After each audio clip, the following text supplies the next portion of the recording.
We provide athletic trainers at the 5 Shawnee Mission High Schools, the 5 Blue Valley and Bishop Miege. We're there every day after school during the school year and provide event coverage. We utilize the ImPACT neurocognitive testing software. We offer it to any athlete at any of our schools, and it takes about 45 minutes. It's a computer-based test, and from that you get a baseline. If an injury occurs, then our goal is within 48 to 72 hours to have that athlete retested on that same program. I like the tests that are done to have a baseline for the kids so that we know what the difference is between pre and post, covering every base you can cover to prevent a kid from having long-term problems. With concussions, one of the major risks comes in repeat concussions after the initial. So if an individual has felt that they are exhibiting any signs and symptoms of concussion, the most important thing is to remove them from the actual playing field itself, because a repeat injury immediately following initial injury is where people can really get into trouble. If an injury occurs, we're going to go through a sideline evaluation. Was there a hit to the head?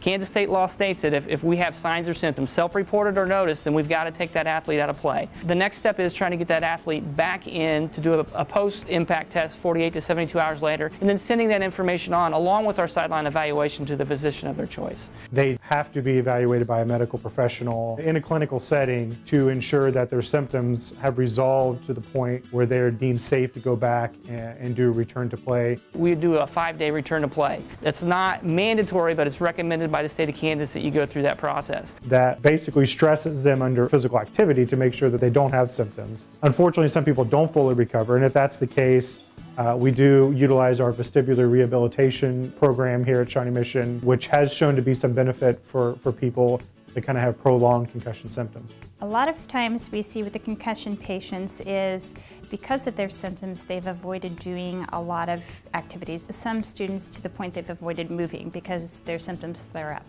The vestibular therapy works with those patients to kind of desensitize the body to movement so you can get going again, and it's a safe environment where it's controlled and they realize, okay, I can do these small head movements and we'll progress to doing some bigger, whether it be head movements, body movements, balance activities to get them back to a tolerance that will lead them back to their normal activities. We proceed thoroughly. We spend, all the time we spend with a student is one-on-one, 45-minute treatment sessions. We do a lot of feedback. We try a little something. How's that making you feel? How's that changing your symptoms? We work up to what we call just sub-thresholds. So if they're someone who gets a headache every time they run, then we might start walking quickly and just work up towards that headache level, but not into it too far. We don't care about whether they're back out in the game immediately, whether they're winning or losing.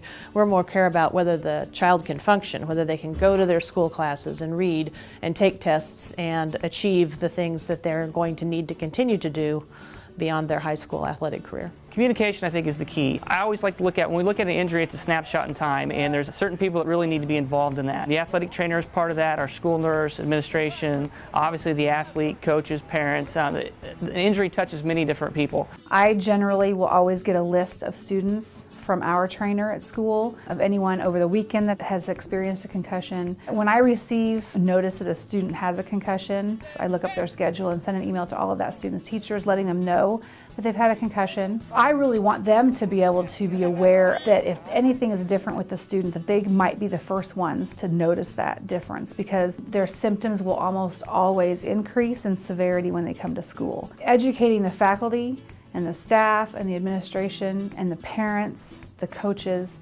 on what recovery from a concussion is involved is huge. And so I feel like, we are right at the cusp of concussion care. We want to feel good that we've done everything we can to prevent a long-term problem from concussions.